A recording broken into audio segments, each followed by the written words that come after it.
한국은 독침 전략이라는 국방 정책을 쓰고 있기로 유명합니다. 이것은 우리를 공격할 생각 같은 건 하지 마라. 공격해오면 설령 우리가 진다고 하더라도 그 적국은 국가로서의 기능을 못하게 만들겠다는 전략이죠. 그런데 아프가니스탄, 이라크 복무 등으로 실전 경험이 풍부할 뿐만 아니라 한국군을 통솔한 바 있는 미국의 전역 장교가 한국을 공격하면 안 되는 진짜 이유는 따로 있다고 밝혀 화제가 됐는데요. 과연 어떤 내용인지 자세히 알아보도록 하겠습니다. 역사적으로 많은 군사학자들은 전쟁의 원인에 대해 고찰했습니다. 전쟁은 왜 일어나고 왜 이런 질문이 중요할까? 만일 원인을 알고 그것이 조절 가능한 원인이라면 전쟁을 미연에 방지할 수 있지 않을까? 라는 문제의식에서 시작했죠. 하지만 그럼에도 불구하고 아직까지 누구도 전쟁의 원인을 완벽하게 설명하지 못했습니다. 왜냐하면 전쟁은 수많은 변수가 개입하기 때문입니다. 그런데 학자들이 전쟁에 대해 탐구하면서 공통적으로 내린 결론이 있는데요. 바로 전쟁은 인류가 저지를 수 있는 가장 잔혹하고 거대한 형태의 폭력이라는 것입니다.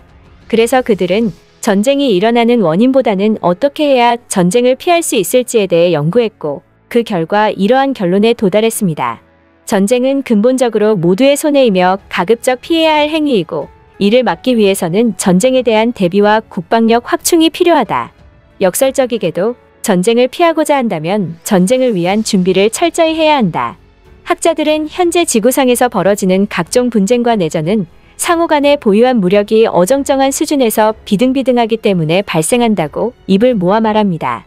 예를 들어 A와 B 중 어느 한쪽이 압도적인 무력을 보유하고 있다면 전쟁은 발생하기 어렵다는 것이고 A와 B 모두가 압도적인 무력을 보유하고 있을 때에도 역시 전쟁은 발생하기 어렵다는 것이죠.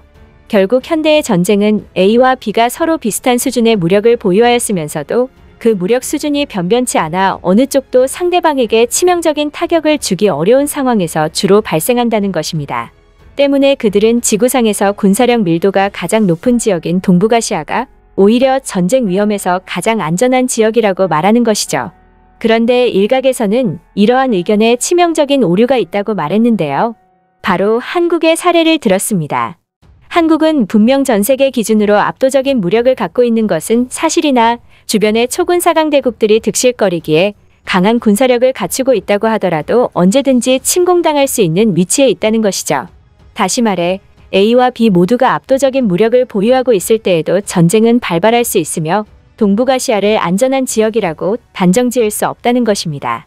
하지만 미군 전역 장교인 러셀 스미스는 이러한 주장에 대해 한국의 군사력은 과소평가 당하고 있다며 다른 국가들이 한국을 두려워해야 한다고 주장했는데요. 그는 재래식 전력으로는 전 세계에서 3개 국가 정도를 제외하면 한국을 이길 수 있는 국가는 없다며 특히나 한국의 세계 최강 예비군 전력은 전쟁 발발 시 압도적인 힘을 과시할 것이라고 주장했습니다. 그는 한국 예비군은 단순히 숫자만 많은 것이 아니라 개개인의 전투 능력이 압도적이라고 말했죠. 특히 유수의 미국 군사기관이나 언론에서 한국 예비군에 대해 극찬하고 있는 내용을 인용하여 한국은 전쟁 발발 시 길거리로 나가서 지나가는 20세 이상부터 60세 이하 남자를 아무나 붙잡아도 열의 9은 이동 사격이나 전술 사격은 못 되어도 군용 소총을 조작 정비하고 조준 사격할 줄 아는 능력을 겸비하고 있는 나라라며 모집된 예비역 중 대부분이 기본적으로 명령체계를 이해하며 이에 따라 사격, 수류탄, 투척, 각계 전투 진지 구축 등을 조건만 된다면 바로 수행할 수 있다고 전했습니다. 현대전에서는 일반적인 정규군이 얼마나 명령체계에 따라 조직적으로 움직일 수 있는지가 승패를 가르는데 한 국가에서 1천만 명 이상의 남성들이 당장 무장하고 명령체계에 따라 조직적인 무력 행위를 할 수 있다는 건 무시무시한 것이라는 거죠. 그는 길거리에서 당장 남자 11명을 모집해 임무를 하라고 시키면 선출된 분대장의 명령에 따라 전장에 투입되어 임무를 수행할 수 있는 게 한국이라며 그야말로 전투민족이라고 말했습니다. 실제로 한국에서는 당장 번화가에 나가서 조금의 시간만 투자해도 소총수, 의무병, 통신병, 전차병, 포병 등의 각종 병과 출신의 부사관과 고급 부사관 중위 및 대위 출신의 위관, 못해도 한두 명의 영관급 장교, 심지어 운이 좋다면 장성급 출신 전역자를 찾을 수 있을 것이라는 소리가 나올 정도이죠. 심지어 이 같은 점이 비단 육군뿐 아니라 해군, 해병과 공군도 이에 해당한다는 점이고 해외 네티즌들이 한국에서는 유사시의 함정 승선자 및 비번 중인 민항기 조종사라면 바로 함정, 전투기, 헬기, 수송선 등의 파일럿으로 차출될 수도 있다는 사실에 놀라움을 금치 못했습니다. 이것은 한국 예비군들은 현역 생활을 통해 자신들의 주특기 임무를 수행할 수 있는 능력이 출중한 나머지 단순히 소총만 들고 싸울 수 있는 게 아니라 국군의 모든 전력을 실용적으로 운용할 수 있는 능력이 있다는 것을 의미하기 때문입니다. 즉, 한국 예비군은 전쟁 발발 시 단순히 화기와 탄약을 보급받아 시가전에 나설 수 있는 것과 동시에 국가의 군대 자산을 이용한 수준 높은 임무 수행이 가능하다는 것이죠. 이는 한국의 예비군들의 전투기량이 엽기적이라는 것을 설명해주고, 그 유명한 베트남 전쟁에서 한국인 파병부대가 통상 미 정규군보다 평균적으로 우수한 활약을 펼친 사례에서 입증되듯 한국인들이 타고난 전투 민족이라는 것을 입증해주는 것입니다. 그는 한국 예비군을 보면서 왜 이렇게 그들은 전투기량이 특출날까에 대해서도 연구해봤다고 하는데요. 사회규범이라는 결론을 내렸다고 합니다. 군대라는 곳은 일반 사회보다 더 억압적이에 사회규범에 잘 따르는 일반인들이 군인으로서도 더 훌륭한 경우가 많은데 한국인들은 딱 그에 해당한다는 것이죠. 전문가들의 말대로 동아시아는 세계 최악의 화약고입니다. 다른 지역들과 달리 전 세계적인 강국들이 포진되어 있으며 그 각 국가가 신냉전의 각 진영의 대표주자라고 봐도 될 정도로 신냉전 속에서 첨예하게 대립하고 있죠.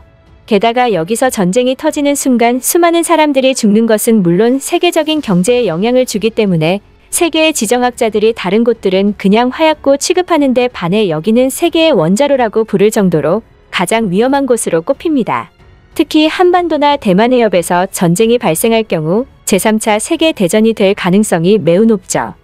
만일 동아시아 전체가 휘말리는 전쟁이 발생할 경우 대부분의 나라가 영향을 받을 것이며 동아시아 경제의 몰락은 세계의 공장과 엔진이 사라지는 셈입니다. 동아시아 국가들은 각자가 막대한 규모의 수출국이자 수입국이기 때문이죠.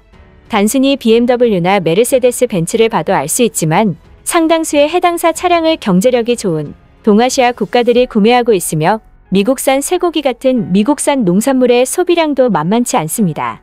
특히 한국과 일본은 미국의 군사적 동맹 국가들이라 이들 국가가 구매하는 미국산 무기도 만만치 않은 수량을 자랑하죠. 전 세계 어느 나라들을 봐도 동아시아 국가들과 같은 경제력과 시장성, 구매력을 갖춘 나라들은 많지 않습니다. 고로 이곳에서 전쟁이 터져 엉망진창이 되는 순간 유럽이나 미국마저 엄청난 시장을 잃는 셈이죠. 이러한 이유 때문에 앞서 말했듯이 동아시아에서는 오히려 일정 규모 이상의 정규전이 실제로 날 가능성은 낮다고 보는 의견이 지배적인데요. 한반도에서 대치하는 세력들은 북한 정도를 제외하면 세계 군사력 10위권 안에 꼭 들어가는 군사강국들이고 제2차 세계대전 뒤로 지금까지 대리전이나 소규모 부대의 조우전 또는 국지전 정도는 있었어도 이 강력한 군대들이 직접 본격적으로 힘을 겨루는 대규모 정규전은 다행히도 일어나지 않았죠. 군사강국이라는 말은 곧 큰 규모의 군을 유지시킬 경제력을 갖춘 잘 사는 나라들이란 뜻이고 달리 말하자면 이 나라들은 전쟁이 난다면 잃을 게 많다는 뜻입니다.